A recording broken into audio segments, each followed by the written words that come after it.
naissance passe par le naître de nouveau. Le naître de nouveau n'a rien à voir avec la naissance que nous vivons sur la terre. C'est-à-dire, l'enfant sort du sein de sa mère, il grandit, devient un homme. Mais cette fois-ci, il s'agit d'une autre naissance qui n'a rien à voir avec ce que nous avons l'habitude de vivre, mais une naissance dans l'esprit. Et c'est en cela quand Jésus a dit à Nicodème, il n'a pas au départ compris, mais c'est après l'explication qu'il a compris que ça n'a rien à voir avec la naissance que nous vivons habituellement. C'est notre décor qui est planté lorsque nous parlons de nouvelle naissance, une naissance que nous n'avons jamais vécue, une deuxième naissance que nous devons vivre pour que nous puissions accéder à celui qui est notre Créateur. Pour entrer dans le royaume des cieux, pour vivre le royaume de Dieu, pour communier avec Dieu et pour vivre ses réalités, il faille que nécessairement nous puissions vraiment vivre une renaissance véritable. Nous renaissons parce que la naissance que nous avons connue a échoué. Cette naissance n'a pas été comme le plan qui avait été dressé par Dieu. Regardez, Adam et Ève ont été faits. Ces personnes ont été recouverts de gloire. Mais voici le péché leur a enlevé les habits glorieux qu'ils avaient. Ils sont rendus compte qu'ils étaient nus. Et alors, c'est le désarroi total qui est arrivé sur la terre. Et ils ont vécu et nous vivons encore sur la vie du jour d'aujourd'hui parce que le péché porte ses conséquences dans nos différentes vies. Mais Dieu, qui savait tout, a dit tout disposé pour qu'il y ait des solutions.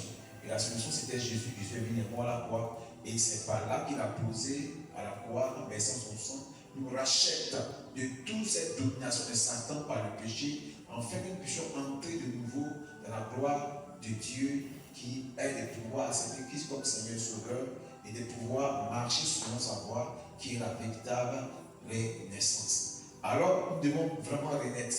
Et renaître, ce n'est pas le fait de venir s'asseoir à l'église, ce n'est pas le fait d'être pasteur, ce n'est pas le fait d'avoir un poste à l'église, mais comme nous l'avons bien expliqué, c'est naître d'eau et d'esprit. C'est ça, naître de nouveau, comme Jésus le disait à Nicodème, tu dis naître d'eau et d'esprit. Vraiment, ce n'est pas la peine, quoi. Tu ne peux pas aller au ciel, tu ne peux pas voir Dieu, tu ne peux pas voir Dieu se manifester, tu ne peux pas expérimenter Dieu. Et c'est pour cela que plusieurs sont restés comme des bois dans l'église. C'est-à-dire qu'un morceau de bois dans l'eau ne peut pas devenir carrément comme les hommes le disent. Effectivement, tu ne peux pas changer. Parce que tu es venu à la religion. Et ton cœur ne s'est pas attaché à ce qu'on appelle vraiment la vie de Dieu. À la vie de Dieu, il faut d'abord l'accepter par la parole. Mais la dernière fois, il faut naître d'eau. Et naître d'eau, c'est accepter la parole dans ton cœur. Et l'accepter cette parole, ce n'est pas de dire oui à Jésus et puis je le suis. La Bible dit que Jésus-Christ a dit dans Apôtre chapitre 3, verset 20, il dit, je frappe à la porte, et la porte dans ton cœur qui frappe. Et quand il frappe à cette porte, la Bible, que quand tu entends sa voix, toi tu es disposé à pouvoir écouter et comprendre ce qu'il dit. Alors la Bible, tu vas ouvrir ta porte, tu vas te disposer, tu vas le laisser entrer dans ta vie. Et quand il rentre dans ta vie, la Bible qu'il vient pour souper avec toi. Souper, expression de vie, expression de marcher, expression de faire tout ensemble. Est-ce que vous aidez à pouvoir vivre cette nouvelle vie-là? Parce que c'est avec lui que nous pouvons vivre cette nouvelle vie. Auparavant, nous ne vivions pas Adam. Mais Adam a échoué. Alors je lui dis la vie pour nous renouveler, c'est avec lui que nous pouvons y arriver. Si tu acceptes de souper avec lui, il dit souper avec toi. Toi avec lui. C'est ensemble. Tu vas participer à la nourriture que nous mangerons ensemble. Mais lorsque tu ne manges plus, alors vraiment ça va compliquer pour toi. Alors c'est ces éléments, c'est le date qui est l'expression d'accepter la parole, d'accepter aussi l'esprit. L'esprit même, il vient de façon automatique. Parce que c'est un processus qui est lié. Voilà, il n'attend pas. Après avoir accepté la parole de Dieu, l'esprit automatiquement se manifeste. Mais comment est-ce que cela peut nous aider à pouvoir vivre la vraie renaissance ou la vraie nouvelle naissance? Parce qu'aujourd'hui, beaucoup ont accepté la parole, ils ont reçu l'esprit automatiquement, mais ils n'ont pas pris le temps de vivre vraiment l'esprit. Parce que lorsque tu es né de quelque chose, il faut entretenir cette chose. Mais quand il n'y a pas d'entretien, c'est fini. Et c'est pour cela que beaucoup ont perdu la nouvelle naissance. C'est-à-dire que lorsque une fois tu négliges l'esprit, tu regardes. Et lorsque aussi tu regardes de la parole, alors mon Dieu, tu es mort, mon frère, tu es mort. Et beaucoup, parce qu'ils ont expérimenté la nouvelle naissance, ils ont rétrogradé, ils ne se rendent pas compte qu'ils ont rétrogradé. Ça, c'est rendre compte. Alors, comprenons que c'est d'abord la parole. Et la parole est expression quoi? D'être obéissant. Ce que la parole dit, tu dois pouvoir la vivre, tu dois pouvoir être obéissant. Dans la Bible, dans Josué 1, 8, il dit, il faut la vérité en fait de pouvoir quoi? Connaître, de savoir ce qu'elle écrit. Pour que tu sois attaché à elle, que tu puisses te fidéliser à elle, pour que tu aies le succès. Donc quand il n'y a pas de fidélité à cette parole-là, c'est fini. Pourquoi aujourd'hui, on met à une, deux paroles, les autres là, on les banalise, et ça fait que on vit d'une manière à moitié de la parole. Donc on n'est pas né totalement de la parole. On a certaines parties, on a passé d'autres parties. Parce que quand on accepte la première parole, on doit continuer d'accepter les autres paroles jusqu'à ce que nous puissions être des hommes. Et là, c'est quand on accepte la parole, c'est en cela que l'esprit aussi vient se manifester. La naissance d'eau provoque la naissance de l'esprit. Amen. Donc, ce soir, nous parlerons de la naissance d'eau, c'est-à-dire le Saint-Esprit. Quand on parle de naître de l'Esprit, c'est recevoir en nous le Saint-Esprit. Nous avons certainement une idée, mais sachez une chose que lorsque nous lisons la Bible, dans selon Jean chapitre 4, verset 24, la Bible de Dieu est esprit. Il faut se garder la bonne esprit en vérité, mais nous devons garder cette notion que Dieu n'est pas la chair, Dieu n'est pas autre chose que l'esprit. Il est un esprit, enfin, il est une personne qu'on ne peut voir. C'est une personne qui existe, qui vit. On peut sentir sa présence, on peut sentir même son odeur, on peut faire on ne peut pas le voir, on ne peut pas le toucher. On peut communiquer dans la main, on peut parler même avec lui. C'est une personne réelle. Mais comme l'esprit de Dieu, il est esprit, on ne peut pas le voir ni le toucher. On peut vivre avec, on peut marcher avec, on peut dormir avec lui. Alléluia, comme l'esprit ne dort pas, mais c'est que si on peut rester avec lui toute notre vie, c'est possible qu'ils soient toujours avec lui. Amen. Et lorsque nous savons que Dieu est esprit, quand on parle du Saint-Esprit, tu me demanderais pour le Saint-Esprit, mais c'est simple à comprendre qu'on parle le mot Saint, c'est l'expression de séparer et de mise à part. Et quand nous voyons ici dans la Bible, il y a plusieurs esprits. Ce que le Saint, sont l'esprit qui a créé la chair, la terre, a créé aussi d'autres esprits. Il est écrit dans Genèse chapitre 1, le verset 1, que Dieu créa, au commencement, Dieu créa les cieux.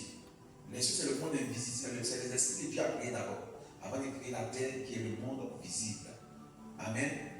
Donc, Dieu ayant créé des esprits, lui étant esprit, alors, comment alors lui aussi l'appeler? Il est aussi esprit, certes, mais on va appeler un esprit à part. Un esprit différent des autres esprits, car c'est lui le générateur, sont le géniteur des autres esprits. C'est ce qu'on appelle le Saint-Esprit. Ou j'appelle le Saint des esprits.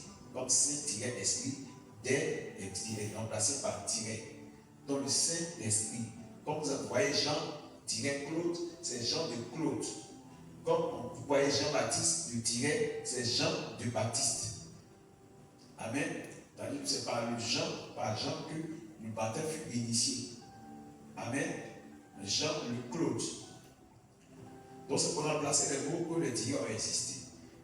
Comme on dit Jésus le Christ, Jésus-Christ, Jésus le Christ, Jésus le choix, Jésus le point, pour sauver l'humanité. Voilà, donc ces expressions sont en français. Donc il est celui qui a été mis à part pour dire qu'il est différent des esprits qui existent au-dessus de tout. Mais quand nous lisons bien dans Actes chapitre 1, le verset 8, nous nous rendons compte qu'il est écrit que c'est une promesse de Dieu. Jésus a dit quoi? Vous recevrez une puissance. Il dit, vous recevrez une puissance. Le Saint-Esprit survenant sur vous. Et vous serez des témoins. On sait des témoins. C'est des témoins, mais témoins. Excusez-moi, cette partie là, je la réalise pour. Hein? Combien de versions Bon, je vais voir si cette version peut me rassurer parce que cette expression possessive ou impersonnelle, il faut qu'on voie ça exactement dans la version. Et si on le voit ensemble, voilà, Acte 1, verset 8, vous serez, c'est maintenant que je crois, on va voir.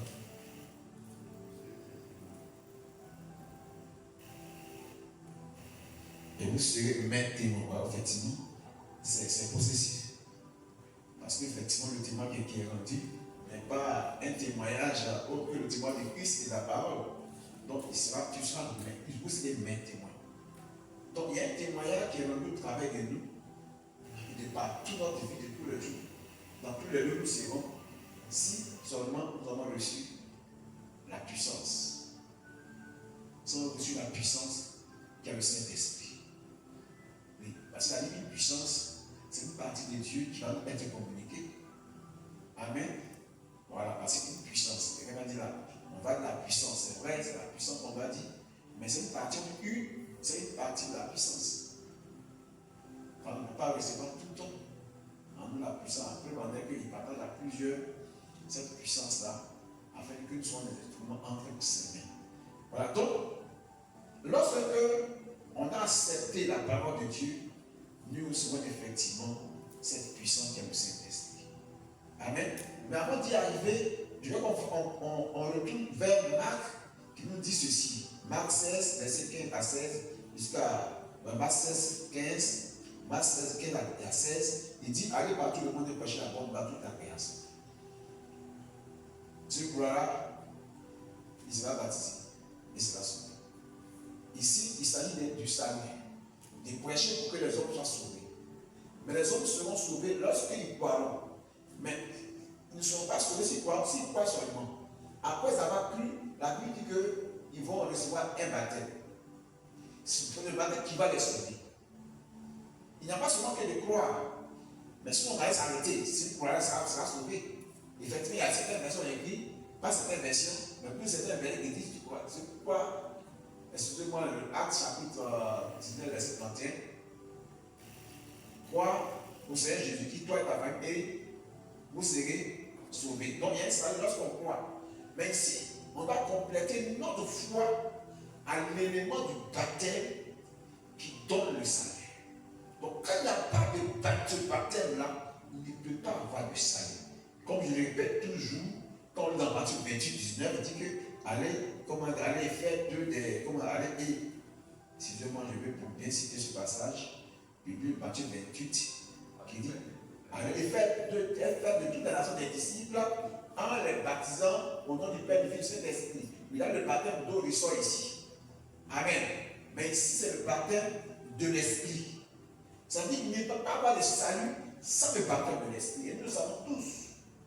Donc ça veut dire que quand tu es né d'eau, il faut qu'il y ait une naissance de l'Esprit. Ça veut dire que c'est un processus où je dirais encore on ne peut pas manquer de ça. C'est les choses qui passent absolument. Et c'est pour ça que comme disait le passage, il dit, celui qui croira, et qui sera baptisé sera sauvé. Amen. C'est un principe parce qu'on ne peut pas recevoir la parole. On ne peut pas accepter la parole et ne pas pouvoir obéir à cette parole. Amen. Regardez ici, quand on lit dans Ézéchiel, on va se voler puis après peut-être conclure en profondeur. Ézéchiel chapitre 36.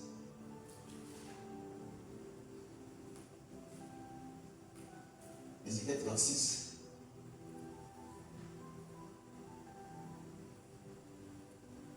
Verset 26. Ézéchiel 36.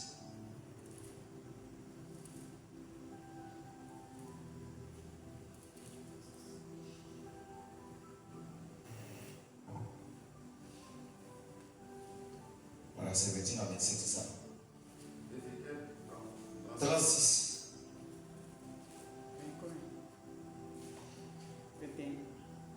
25. Ouais, verset à 27. Vas-y. Je répandrai sur vous une eau pure, que vous serez purifiés.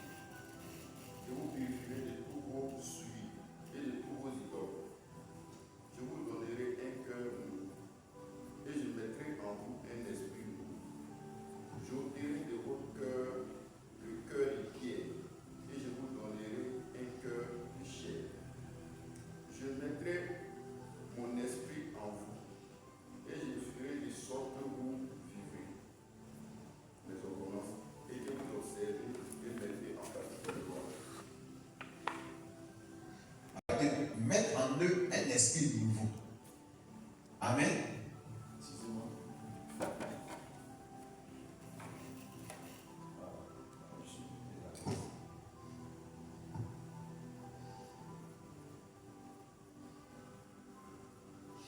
Je mettrai mon esprit en vous et je ferai en sorte que vous suiviez mes ordonnances et que vous observiez et pratiquiez mes lois.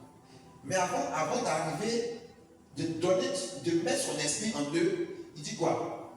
Il leur donnera, avant de donner un cœur nouveau, il dit répandra sur eux une eau pure. Et lorsque nous rappelons de la parole que nous avons déjà enseignée, l'eau c'est la parole de Dieu. Amen. Parce qu'effectivement, l'autre va baigner sur eux là. Ça ne peut pas encore les changer. Amen. Mais l'eau pure, c'est l'expression de la parole qui va être transmettre, qui doit pouvoir créer un déclic en eux, qu'ils puissent comprendre que ce n'est pas comme ça qu'ils devaient vivre de cette façon.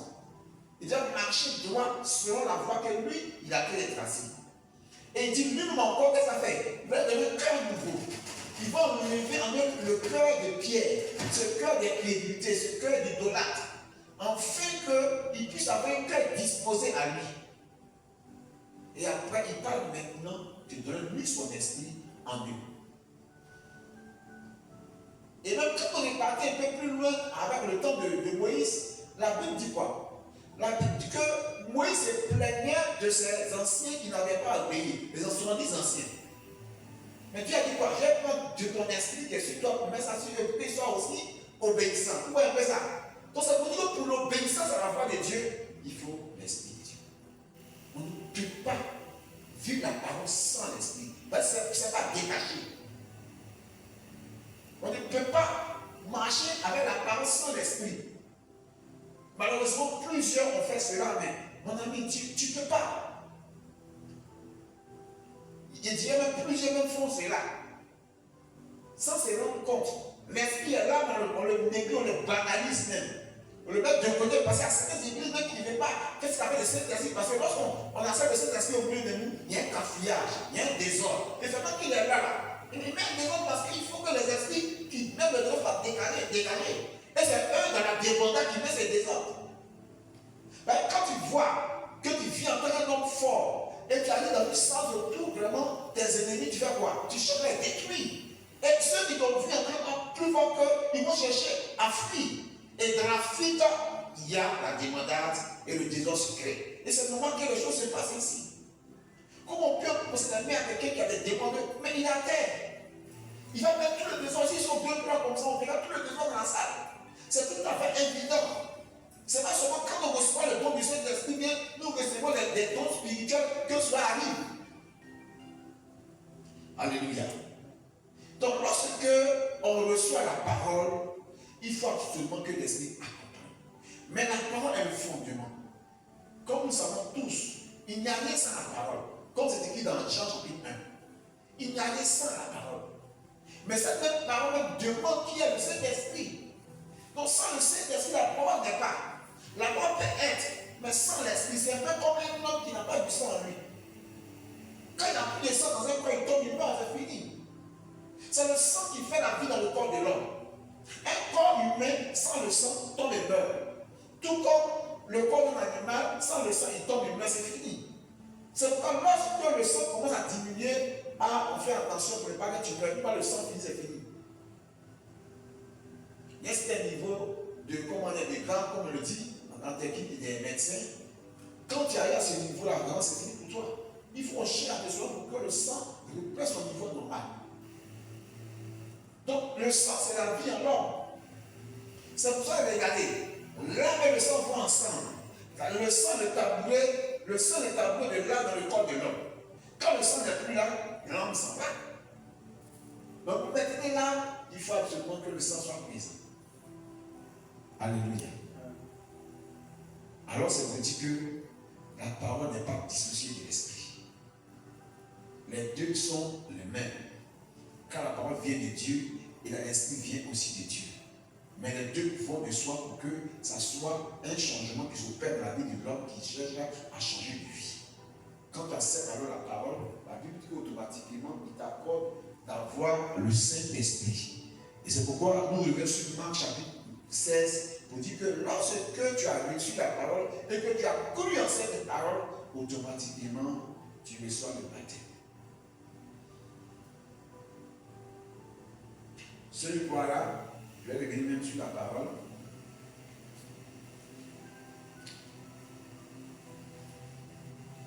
Allez partout le monde et prêcher la bonne nouvelle à toute la création. Celui croira, waouh, qu'est-ce que c'est? Ça décolle. C'est pour ça que c'était le dimanche. C'était comme ça. Vous trouvez un technicien pour régler ça, c'est fatigant quand même. Il allait partout le prêcher la bonne nouvelle à toute la création. Celui croira et qui sera baptisé sera sauvé. Et qui sera baptisé sera sauvé. Tu vas accepter le baptême d'esprit, bien sûr que oui. Tu vas certainement encore recevoir ce baptême-là. Lorsque tu vas recevoir ce baptême-là, c'est en cela qu'il voit tout ça. Mais lorsqu'on n'accepte pas de vivre ce baptême, même si on l'a reçu, on ne croit jamais encore accéder à cette nouvelle naissance. C'est en cela que la Bible dit que lorsqu'on va recevoir ce baptême, alors des miracles vont nous accompagner. Ça veut dire qu'il y a des conséquences lorsqu'on a cru et qu'on a reçu en tout cas le baptême, qui est le baptême de l'Esprit.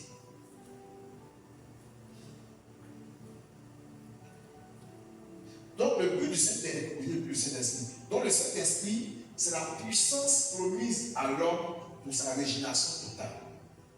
L'homme pour reguérir ce que Dieu fait à l'origine, il faut absolument le Saint-Esprit en lui.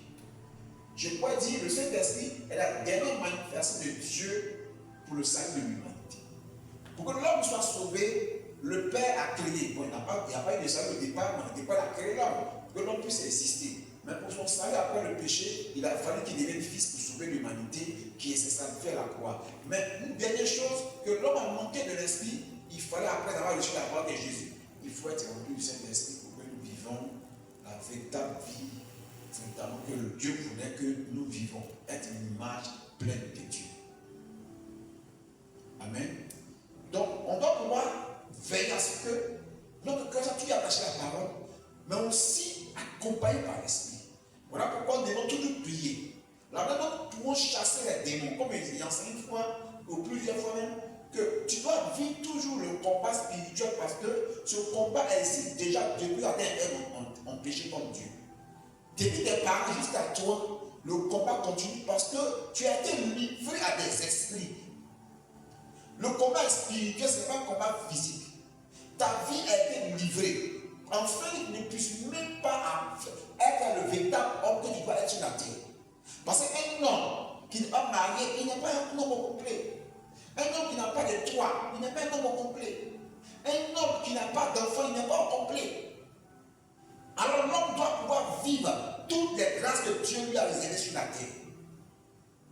Et encore même, Dieu t'a réservé peut-être d'avoir une maison plus grande. Et puis tu vis peut-être dans une maison en bois. Ça, c'est parce que Dieu a prévu. Amen. Et c'est pour ça qu'il faut rester dans ce combat-là. Parce que des esprits que nos parents croyaient être des bons esprits, alors nous ont condamnés à l'échec, nous ont condamné à la malédiction, nous ont condamné au célibat, nous ont condamné à toutes sortes de blocages. Alors il faut constamment les chasser. Il faut déjà les identifier. Les esprits depuis ton papa, par le sang de ton père, tu les as reçus. Il faut les refuser, il faut les renoncer à eux sans pas les délivrances. Il faut les chasser chaque jour. Et aussi, depuis ta lignée, ta maternelle, il faut les dégager de ta vie. C'est un combat perpétuel. Chaque jour que tu fais ta prière, n'oublie pas de mener ce combat-là pour ta vie personnelle. À moins qu'en ce moment, tu ne pries pas, mais tu appelles à d'autres personnes. Mais n'oublie pas cet aspect parce que tu as besoin chaque jour de lutter pour que ces esprits-là soient toujours côté de ta vie. Amen. Parce que si tu les laisses, ils ont le dessus sur toi. Même lorsque tu es même dans une certaine hauteur, ils cherchent l'occasion de pouvoir prendre contrôle de ta vie parce que tu as été leur échappé. Tu as été celui qui a été sous leur domination auparavant, tu les as quittés. Alors ils cherchent toujours, comme la Bible le dit, ils cherchent à revenir s'asseoir là où ils étaient auparavant parce qu'ils disent que tu l'as abattu. Alors pour ne pas réussir, d'éveil, tu dois toi rester en éveil. On a vu dans un piège à verset 8. Toi, ce que tu dois faire, il faut être sobre. La sobriété, c'est de pouvoir faire en sorte que notre vie ne soit pas mélangée aux choses qui sont sales. C'est-à-dire de faire attention, surtout de pouvoir veiller à ce que nous n'exagérons pas dans tout ce que nous faisons, mais que nous puissions vivre dans la maîtrise de soi. Ne pas se laisser emporter. La beaucoup de nourriture, on peut également se laisser emporter. Là, tu dois prendre des esprits sans te rendre compte. Il y a des choses, il faut faire attention. Il a dit veiller. Et veiller, c'est rester en éveil. Faire attention à tout ce que nous faisons, tout ce que nous disons, à des que nous marquons, ce que nous mangeons, où partout, etc. C'est très important parce qu'il y a un combat. Il dit l'adversaire, le diable, il cherche l'occasion de pouvoir nous atteindre. Il faut rester en éveil, il faut être sobre. Il est toujours en train de mener le combat. La guerre continue. Et la vie qu'il faut nous résister à une fois fait. Et cette résistance-là, ce n'est pas par quelque chose d'autre. C'est par cet esprit-là. C'est pour la puissance de Dieu. Tu ne peux pas toi-même résister au diable. Il y a un combat qui existe. Tu ne peux pas mener le combat sans lui. C'est que lorsque tu as reçu la parole, il faut que demain aussi, tu puisses demain recevoir. Tu puisses recevoir dans ta vie le Saint-Esprit. Alléluia. Et si tu as reçu en toi le Saint-Esprit, il faut savoir pourquoi il est présent. Amen. C'est vrai que quand tu as le Saint-Esprit, tu commences à manifester des dons. Ça, c'est tout à fait normal. Donc, eux, ils ont commencé à vivre le Saint-Esprit, ils sont déjà arrivés. Mais le Saint-Esprit, là, c'est sa première manifestation que tu vois là. Parce qu'il est présent, il manifeste sa présence. Il dit que c'est les preuves de son témoignage, les preuves qu'il est là. Et c'est ce qui s'est passé le premier jour, lors du jour de la Pentecôte. Quand ils ont reçu le Saint-Esprit, il s'est passé quoi? Ils ont commencé à parler en d'autres langues. Des langues que les autres, que eux-mêmes ne comprenaient pas. Ils ont fait une expérience. Ils ont commencé à manifester des dons de puissance, tel que le don des miracles que Pierre a manifesté. Le premier don après avoir reçu le don de Canaan. Pierre a prêché, toutes les personnes sont converties le même jour. Ça, c'est un don de miracles, un don de puissance qu'il appelle le don de la parole. Mais avant toutes ces manifestations, il n'y a pas d'expression qu'il atteint son objectif. Non. On croit le fait qu'on a chassé les démons, ou le fait qu'on a donné une parole de connaissance, le fait qu'on a manifesté un don quelconque. On est déjà arrivé. Voici le piège de beaucoup de personnes, beaucoup d'appelés, beaucoup d'hommes de Dieu. Il y en a qui sont carrément limités à cette naissance des dons spirituels. Nous devons pousser notre naissance de l'esprit plus loin. Ils sont limités à là. Pour eux, ils manifestent les dons, ils manifestent un ministère en eux, c'est fini. Le but du Saint-Esprit, ils ont la même vision que la parole de Dieu. C'est ta transformation. C'est ton changement. Vous savez dire que quand le Saint-Esprit il veut encore que ta vie est la même chose, mon ami, c'est que tu n'es pas encore arrivé. Les dons que tu manifestes ne sont pas expressions que tu as changé absolument. Il fait que tu vois un changement dans ta vie. Le changement, ce n'est pas ici expérimenter la puissance de Dieu. D'ailleurs, nous devons évidemment être accompagnés par ça. Car la Bible, lorsqu'on a l'esprit, alors les miracles nous accompagnent. Mais sache que le premier miracle a commencé par toi. On doit avoir un changement de toi. Changement de ton état d'esprit. Changement de ta façon de faire. Changement de ton langage. Changement, en tout cas, véritablement, de ta façon de voir. Changement de façon de t'asseoir, ta façon de marcher, ta façon de vivre avec les gens. Donc, il faut une transformation. Car lorsqu'il vient te remplir, il va te remplir pour que tu sois obéissant. Amen. Quand on lit Ézéchiel, on se rend compte que le Saint-Esprit, quand il descend, c'est pour qu'on soit obéissant à la parole de Dieu. Ézéchiel 36, le verset 27. Voici son but. Comme pour les transformations, il n'y a rien d'autre qui peut nous transformer que la parole que Dieu nous communique. Quand ton cœur est obéissant par l'Esprit de Dieu, alors tu réussiras à vivre la transformation. Amen. Parce que lorsque nous lisons bien 1 Timothée, 2 Timothée 3, 3, le verset 16 à 17, nous devons comprendre que l'Esprit est inspiré pour enseigner. Le Saint-Esprit, par la parole, il nous enseigne, et en plus de cela, il fait quoi? Il nous convainc que la voie qu'on a suivie n'est pas bonne, et on cherche à être corrigé par lui, et on laisse l'instruction en nous pour que ce soit des sorts qui soient aptes à faire l'œuvre du Seigneur. Vous voyez ça? Donc la parole est ici qui n'est pas seulement limité aux 16 Écritures, mais l'Esprit de Dieu accompagne ce travail qui est fait. Quand nous lisons dans Jean 14, nous nous rendons compte que Jésus même dit, le Saint-Esprit lui-même vous enseignera. Le Saint-Esprit lui-même vous convaincra. Amen. Le Saint-Esprit lui-même vous changera, vous corrigera. Parce que rien d'autre ne peut transformer le cœur et la vie de quelqu'un. Il n'y a rien d'autre. Rien ne peut transformer. Rien ne peut changer. Alors si tu ne peux pas accepter le changement dans ta vie, tu n'as pas encore vécu la naissance de l'Esprit. Oui, les dons spirituels, oui, le ministère. Ça même, les païens même, les hommes même, les satans des ministères puissants, ils ont des dons spirituels. Mais le changement vrai que le Saint-Esprit opère en nous, c'est l'amour.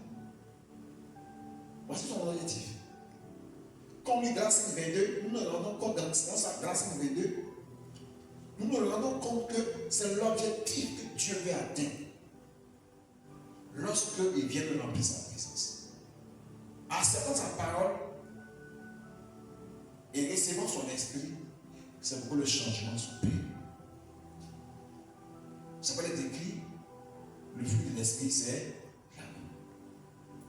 L'amour qui caractérise la joie, la paix, qui caractérise la bonté, la patience, la fidélité, la bienveillance, la douceur, la tempérance, la fidélité. Tous ces caractères de l'amour doivent être vécus en nous. Mais regarde ta vie. Tu manifestes les dons spirituels, tu manifestes les dons de guérison, tu manifestes le ministère des prophètes, tu manifestes le ministère des docteurs, tu manifestes le ministère des pasteurs. Mais regarde ta vie, comment c'est fait. Tu ne peux même pas avoir la maîtrise de ça. Tu chasses les démons chaque jour, mais tu ne peux pas aimer ton frère, tu as la haine dans ton cœur. Comme il raconte souvent l'histoire de ce pasteur qui était véritablement, quand il a abandonné le gangstérisme, le brigandage, c'est donné sa vie à Jésus, il avait la paix de Dieu sur sa vie, il a accepté de servir Dieu. Mais à un certain moment, l'ancien esprit a commencé à se révéler. Lorsque on vient de raconter que telle personne l'a critiqué, il va frapper la personne. Bon, quand tu fais cela, est-ce que tu as changé comme ça? Tu prêches. Et maintenant, quand tu prêches, ces relations sont claires. La puissance de Dieu se manifeste. Les délivrances s'opèrent. Et c'est des résultats concrets. Mais son comportement, ce n'est pas de Dieu, c'est du diable. Et quand on voit ton caractère, n'a pas changé, on dit non, là c'est Dieu du ciel. Oui, il y a des moments où Dieu permet cela. Quelqu'un peut ne pas avoir une vie transformée, souvent parce que le fait qu'il a dit à Jésus, lui à Jésus, mais il n'a pas encore abandonné beaucoup de choses. Dieu peut l'utiliser pendant un certain temps, afin que la personne elle-même puisse accepter de se convertir à Jésus-Christ. Ou même encore, manquant peut-être de ministère dans leur environ, il a oublié d'utiliser la personne comme ça, afin de gagner des âmes à lui. Alléluia. On m'a raconté l'histoire d'un monsieur qui était rempli en tout cas vraiment d'ivoirierie. Mais ce monsieur, vraiment, dans son temps, il fut un instrument efficace. Des relations claires, des puissants, des miracles authentiques s'opéraient au travers de lui. Mais il vole. Et quand les gens qui se convertissaient à travers son ministère, on commence à se rendre compte qu'il faisait ça. Mais bon, ils ont commencé à ne plus le suivre. Les gens étaient convaincus que Jésus est vrai, mais lui, sa vie n'est pas bien. Donc, lorsqu'on accepte Jésus-Christ, sa parole, on accepte son Esprit Saint, c'est pour accepter le changement. Ce n'est pas de vouloir utiliser les dons spirituels pour se faire voir, parce que dans ta vie, quelqu'un est rejeté, dans ta vie, tu n'es pas reconnu comme une bonne personne, dans ta vie, tu n'as pas considéré. Alors, par le Saint-Esprit a commencé à avoir une certaine considération. Alors, l'ordre a monté, tu as commencé effectivement à te faire voir, tu as commencé à avoir l'âme, tu as commencé à te glorifier. Mais en le faisant, mon ami, tu n'as pas changé de vie. Tu n'es pas né de nouveau encore. Tu as suivi notre état. Mais tu n'es pas en profondeur. Tu es né de nouveau superficiellement. Et ce n'est pas possible que tu puisses atteindre le royaume des cieux. Parce qu'il a dit que si tu n'es pas né d'eau et d'esprit, tu ne peux pas entrer dans les profondeurs du Seigneur. Alors si tu restes dans le superficiel, parce que tu as manifesté les dons, parce que tu es, comment dirais-je, tu as un ministère de révélation très puissant, de délivrance très puissant, mon ami, tu n'es pas encore né. Ta naissance n'est pas totale, elle n'est pas complète. Il faut chercher à compléter ta naissance, ta nouvelle naissance. Et c'est pour ça qu'on ne peut pas vivre la promesse du Seigneur réellement. Oui, parce que c'était quand tu vas manifester ces dons et tout ce que je viens de citer tout à l'heure, mais c'était en train de s'arrêter. Tout va s'éteindre. Comme Paul l'a dit. Quand nous lisons 1 Corinthiens 13, le verset, il dit quoi? Mais tout va disparaître. Mais l'amour va rester. Les dons ne seront plus là. Il n'a plus de parler là. Tout ça va s'arrêter quand on va aller au ciel. Tout ça c'est fini. Il n'y aura plus de ministère. Mais ce qui va rester, c'est l'amour. Il fait que tu vis le fruit de l'esprit. Parce que quand le Saint-Esprit descend, son but là, c'est de changer ton caractère. Ta méchanceté, ta voyousie, ta désobéissance, ton gangstérisme, ta rébellion, il vient en laisser en toi pour que tu apprennes à être doux, pour que tu apprennes à être obéissant à Dieu, tu apprennes à être simple, tu apprennes à être humble, tu apprennes à être patient au lieu d'être impatient, colérique. Même si tu es encore à cette crise et que tu as encore ces éléments en toi, on dit la plus changer progressif, mais ton état ne doit pas demeurer comme ça. Tu dois encore travailler pour que tu vas plus changer. C'est pas toi chercher, rentrer dans la présence de Dieu pour chercher à ce que ce caractère puisse être communiqué qui est l'amour. J'étais surpris et je n'ai pas été content d'entendre cela des hommes de Dieu qui cherchaient à utiliser les dons. Ce n'est pas mauvais. Pour être plus efficace, pour en tout cas vraiment trancher les démons, pour donner des paroles très claires, très précises, très profondes.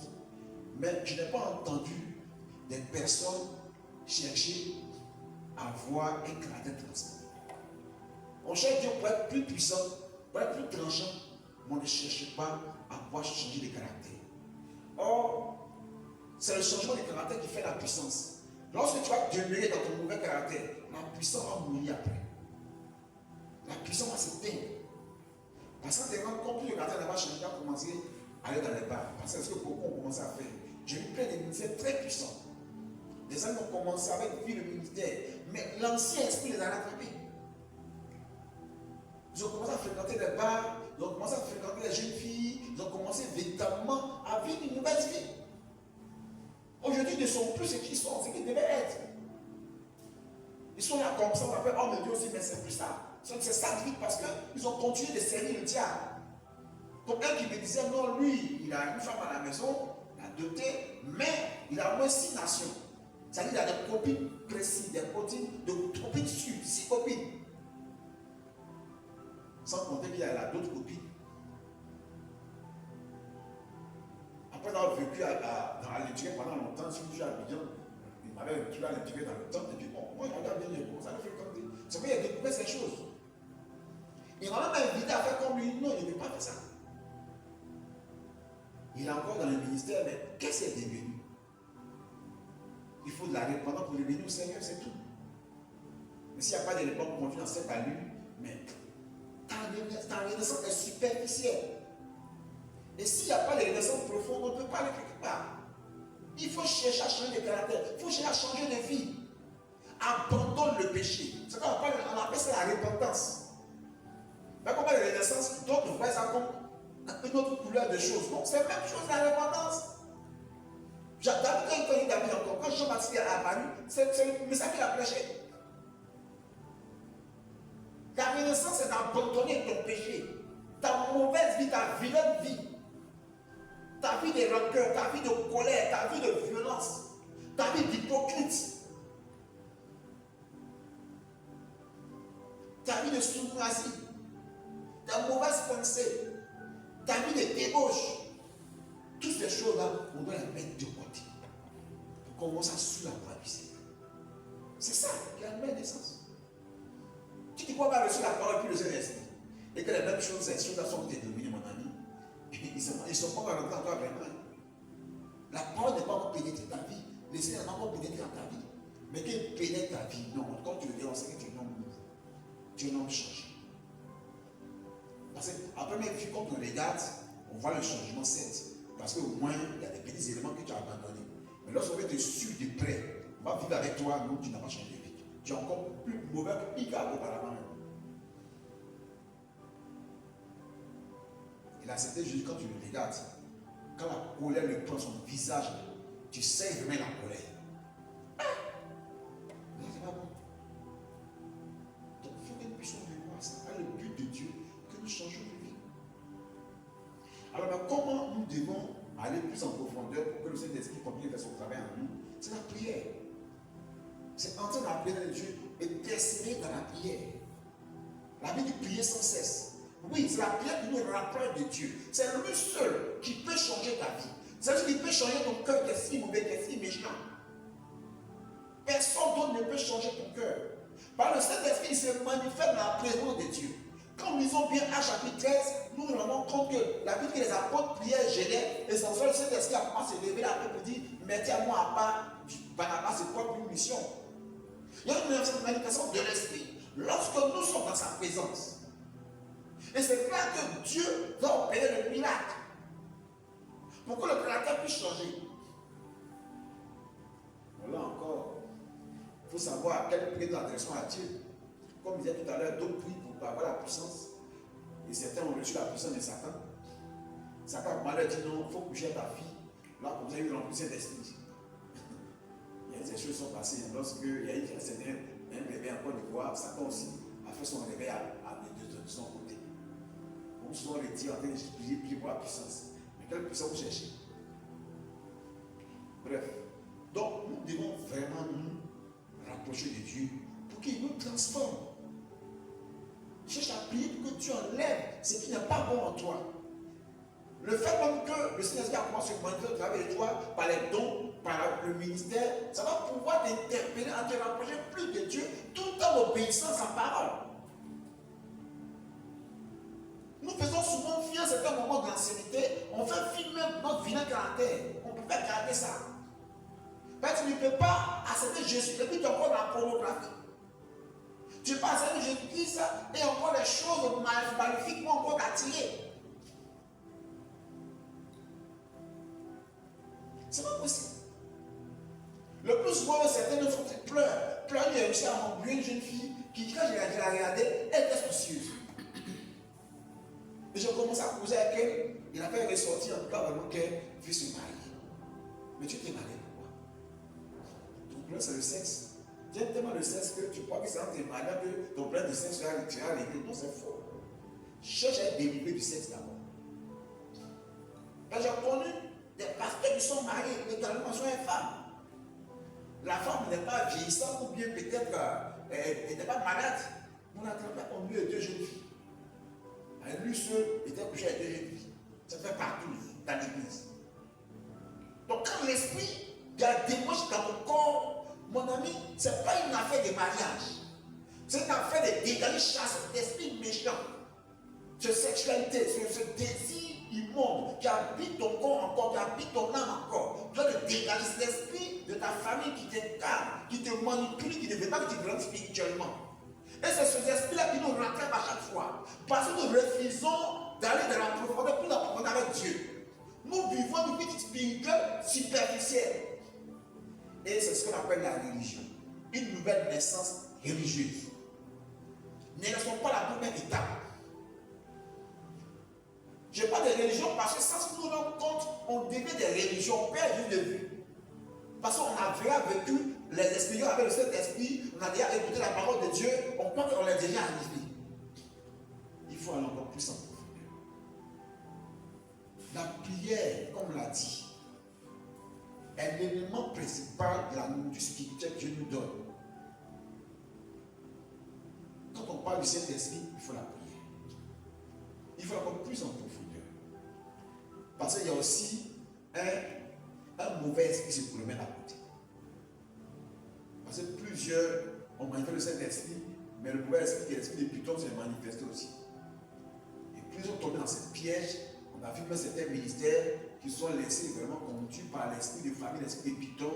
Ce n'est pas l'esprit qui se manifestait. C'est dans ça que beaucoup ont été bénis, ils ont vu l'argent, mais c'est pas la bénédiction de Dieu. C'est le diable. Au lieu qu'ils soient féticheurs, comme un féticheur, mais ils sont venus être pasteurs, et malheureusement, c'est le même esprit de vie qui les conduit. Dans les relations claires, propres, dans la délivrance. On ne sait pas des véritables délivrances, juste pour démontrer la puissance de tout. Comme ce qu'on voit aujourd'hui, vraiment sur comment la plateforme aujourd'hui partout, sur la terre, à Côte d'Ivoire, où on fait une démonstration de puissance. Oui, Dieu démontre sa puissance, mais ce n'est pas encore vraiment un objet de spectacle. Mais c'est pouvoir véritablement faire connaître les gens que Dieu est puissant, qu'ils deviennent à lui. Mais plusieurs fois des spectacles de puissance dans le but de pouvoir se faire glorifier. Non. Jésus ne faisait pas cela pour se faire glorifier, mais Jésus faisait ça pour que les gens reconnaissent que Dieu est Dieu. Il faut vraiment le reconnaître et marcher avec lui. Il faut alors aller dans la présence de Dieu, mais dans un esprit pour changer de vie. Pas pour pouvoir être véritablement applaudi, comme il disait tout à l'heure. Et comme il dit, il n'y a pas seulement que la prière, mais dans la prière, il y a l'expression de la foi. En quoi tu crois? Sur quel fondement tu pries? Et nous ne pouvons pas aussi faire des prières, la prière sans fondement biblique. Regardons la Bible pour prier parce que c'est la prière qui va transmettre la vie de quelqu'un. Si Jésus chaque matin allait très tôt, selon Marc 1,35, pour chercher la voix de Dieu, c'est parce qu'il cherchait à atteindre l'objectif. Au pays à la voix de son Père. Il est écrit dans Matthieu 7, 21 que ce n'est pas tous ceux qui disent Seigneur, Seigneur, qui vont entrer dans le royaume des cieux, mais c'est ceux-là qui font la volonté de mon Père. Donc on prie, on cherche la foi de Dieu pour faire sa volonté. Nous ne cherchons pas la foi de Dieu pour nous faire plaisir à nous-mêmes. Pour que les hommes nous applaudissent, pour qu'on voit qu'on est puissant, pour qu'on voit qu'on est capable, pour qu'on voit qu'on fait des miracles, pour qu'on voit qu'on sommes capables de remplir les églises. Ce n'est pas ça qui est important. Le plus important, est-ce que les âmes sont gagnées? Est-ce que la volonté de Dieu est en train d'être faite? On ne vient pas à Jésus pour faire sa volonté. On vient à Jésus pour se confondre à lui, pour se fondre en lui et de pouvoir faire ce qui lui plaît. Mais si tu ne veux pas faire la volonté de Dieu, mon ami, mais tu ne suis pas Dieu. Et quand tu ne suis pas Dieu, tu n'es pas dans sa volonté, et tu n'es pas dans sa volonté, la Bible dit que tu as parti à l'enfer. Au dernier jour, c'est vrai que tu as fait tout ça, mais Dieu, je dois te dire que tu ne t'as jamais connu. Alors ne te permets pas de vivre cette vie qui est une nouvelle naissance superficielle, une nouvelle naissance religieuse, mais pas encore plus en profondeur, dans sa présence. Il faut être réellement dans sa présence. Pas dans la présence de ta chair, pas dans la présence du diable, dans la présence de l'esprit même. Parce que lorsque lui te visite, il opère en toi un changement, il met en toi la crainte de Dieu. Il met en toi le désir de pouvoir accomplir ce qui plaît, ce qui lui plaît. Mais ce qui t'emmène à pouvoir aspirer à la puissance, comme à des choses extraordinaires au travail de toi, mon ami, tu n'es pas en train de prier comme ça. Tu te pries ou tu pries le diable. Que notre vie de prière se focalise sur la volonté de Dieu. Comment gagner des âmes? Comment Dieu peut nous orienter pour que nous réussissions à gagner des âmes? C'est tout. Utilise-moi à gagner des âmes. Utilise-moi à mettre des âmes à toi. Mais pas pour qu'il y ait la puissance qui se manifeste seulement. Dieu, il sait comment gagner des âmes. Il n'y a pas seulement que la puissance des guérisons, la puissance des miracles qui va amener les âmes à Christ. Il y a des gens qui priaient seulement que les âmes se convertissaient. Je connais l'histoire d'un certain nombre de Billy Graham. Il n'a jamais fait des miracles en tant que tel. Des miracles eux-mêmes, pendant que d'autres, en fois des prodiges, c'est-à-dire qu'ils font voir tout le monde à 15 ans des prodiges. C'est une forme de miracle, mais c'est une forme de spectacle pour que ceux qui ne croient pas, c'est comme qu'il a su la puissance de Jésus. Maintenant, quand tu imposes les mains et les gens vont en terre, déjà c'est une manifestation, c'est un prodige qui est fait, c'est un miracle, mais ce n'est pas évident. Maintenant, il faut accompagner les signes. Les signes, maintenant, il faut voir les chaises vides, les chaises, comment dire, les chaises des handicapés être vides. Les chaises de paralytiques être vides. Vous voir les aveugles qui voient et les sourds qui entendent, etc. Tout ça, ça fait partie du plan que Dieu exerce pour que les hommes soient gagnés. Et tout ça fait partie des dons spirituels qu'il accorde. Le poser dans les miracles, il est nécessaire. Les signes, qu'on dit là, dans le don de la parole, c'est un don des miracles. Pour que les hommes soient gagnés sur l'instant. Tu vas faire une croisade et que les gens se promènent en même temps. On a besoin de ces dons-là aujourd'hui. Pour que les gens se promènent en grand nombre. Mais le combat, c'est un niveau, il faut monter à un certain niveau pour que ce don se manifeste. C'est pourquoi il faut aller en profondeur dans la prière. C'est la présence de Dieu. Passer 1 an, 2 ans, 3 ans en train de prier Dieu. Pour que Dieu se manifeste. Parce que Satan lui dit monter en hauteur. Si toi tu ne sais pas monter en hauteur, tu ne pourras pas atteindre son niveau. Donc il faut la nouvelle naissance être plus en profondeur. Une nouvelle naissance profonde. Amen. Pour que si tu es dans la prière et que tu peux atteindre ce niveau, c'est déjà bon. La Bible dit, il faut persévérer dans la parole. Amen. On va lire un passage pour ne pas tout parler seulement. Actes chapitre 2, le verset.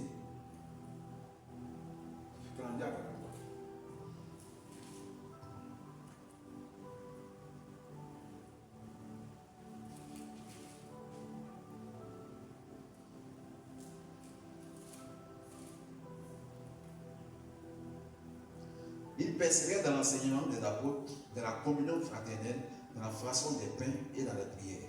La crainte s'emparait de chacun. Il se faisait beaucoup de prodiges et de miracles par les apôtres. Amen. Je veux dire, il persévérait. Bon, il persévérait dans l'enseignement. L'enseignement que nous entendons, la parole de Dieu que nous entendons, nous devons la mettre en pratique. Si toi tu dis que tu es rempli du Saint-Esprit, des choses se passent avec toi, ou bien tu vois des choses se passer au travers de ta vie, et que ton cœur n'est pas obéissant à la parole de Dieu, tu ne persévères pas dans l'obéissance, mon ami, tu es en train de quitter la voie du Seigneur. Et sache qu'un jour Dieu te demandera comme je suis là. Si tu ne le saisis pas, ça me rappelle l'histoire d'un jeune homme qui avait connu vraiment encore le Seigneur, et Dieu a commencé à l'utiliser puissamment. Il montait même dans les cas, il faisait des révélations claires, les gens qui partaient dans les voyages, qui se reclinaient, il ne parlait plus. Tellement les révélations étaient claires. Mais malheureusement, il avait un problème, il était dans l'affaire des femmes. On est tous des humains, chacun a des faiblesses, mais ces faiblesses, on peut pouvoir les régler, les corriger parce que nous sommes des hommes. Tous les grands hommes ont connu vraiment des faiblesses. Mais ils ont appris à corriger ces faiblesses-là. Malgré Dieu lui parlait et continue là-dedans. Jusqu'à ce qu'un jour, Dieu arrête de se manifester. Dieu ne se dépend pas de ses dons, certes, mais à un certain moment, Dieu peut bloquer toutes ces manifestations. Pour que tu puisses évidemment revenir. Parce que, quand il se manifeste, alors, c'est pour ça qu'il manifeste, toi, tu es ramené à Jésus-Christ. Si toi, tu es plus dans sa voix, alors ce n'est pas la peine. Tu entends sa voix, tu as reçu le don d'entendre sa voix, c'est pourquoi tu puisses écouter sa voix et puis transmettre aux autres. Mais si tu ne peux pas monter à la montagne du Seigneur, ce n'est pas la peine. Parce que la monnaie, c'est un doigt avoir les mains innocentes, le cœur pur. Selon comment ils sont 24, 3 à 6. Alors tout était bloqué, les dons ne se manifestaient. Parce qu'il était tout inculqué à sa voix. Alors le Saint-Esprit, il est jaloux. Il est très très très sensible. Quand tu n'écoutes plus sa voix, alors lui, il arrête de se manifester. Et c'est le cas de plusieurs qui sont tombés.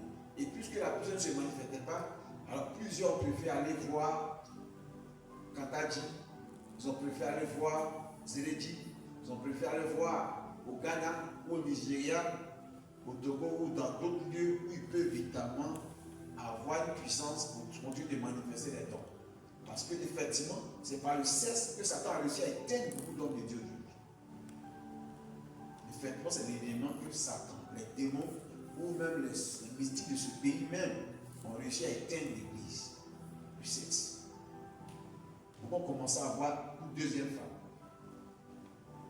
Ils ont deux familles. Il y a une femme légalement mariée, il y a une femme qui l'a adoptée, et puis bon, ils vivent normalement comme ça. Et il a les moyens pour s'en occuper. C'est pourquoi l'église est tombée aujourd'hui en Côte d'Ivoire. Ça veut dire que vous n'allez plus se manifester, mais une fois que tu commences à vivre mal, c'est fini. Tu as encore de vivre. va te montrer les chemins, on va marcher en réseau, tu vas voir vraiment que tu vas être avec toi, tu vas te bénir financièrement, tu vas voir, tu ne manqueras de rien. On oublie alors d'escroquer les fidèles, puis bon, ça devient autre chose.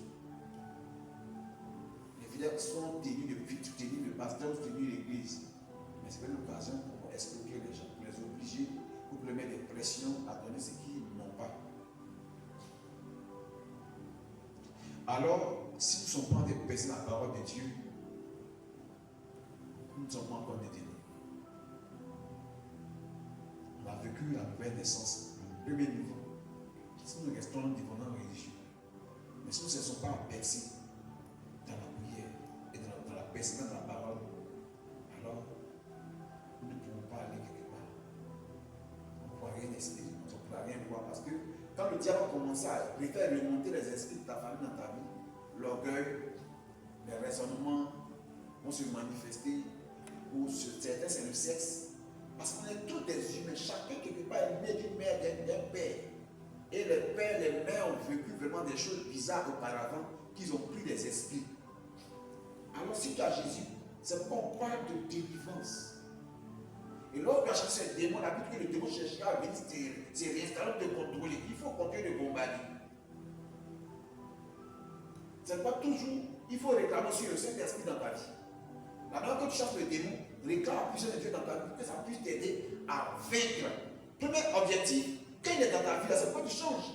C'est pas pourquoi il peut t'utiliser d'abord. Dans le premier temps, il faut que toi-même tu changes. Tu es un modèle pour ceux qui t'écoutent ou qui viennent auprès de toi. Si on a compris cela, on va vivre réellement la nouvelle naissance. Parce que beaucoup aujourd'hui sont des pasteurs, mais ils sont refroidis, ils ne vivent plus la nouvelle naissance. Ils ont le droit parce qu'ils ne sont plus dans la profondeur de Dieu, dans la prière. Ils ne sont plus dans la parole de Dieu même. Ils ont carrément rétrogradé. J'ai vu certains qui ont dit, il faut un anniversaire, et puis c'est la chanson pas ils mettent, c'est dignité ils mettent. Ça ne les dérange plus quoi. C'est normal ce qu'ils font. À l'église, on ne chante plus Jésus. On doit adorer notre esprit. On ne cherche même pas à faire attention à tout ce qui se passe autour de nous. Nous savons bien que cela, c'est les esprits qui s'adorent, c'est les démons qui s'adorent. Ce n'est pas pour vouloir exagérer, mais c'est la vérité. Ce monsieur-là avait un esprit qu'il adorait. C'était un mystique. C'est dans un combat mystique qu'il a été frappé. Alléluia. Donc, véritablement, saisissons-nous pour que nous vivons la nouvelle naissance. Dieu nous permettra de pouvoir. C'est le dernier mercredi. C'est un autre mercredi encore. Oui, il y a un autre dernier mercredi, effectivement. Donc, nous parlerons vraiment là du royaume de Dieu. Parce que Jésus a dit qu'on va entrer. Si nous naissons doués d'esprit, on va entrer. Mais il s'agit de quoi exactement qu'on parle du royaume de Dieu. Que le Seigneur nous bénisse. On va prier.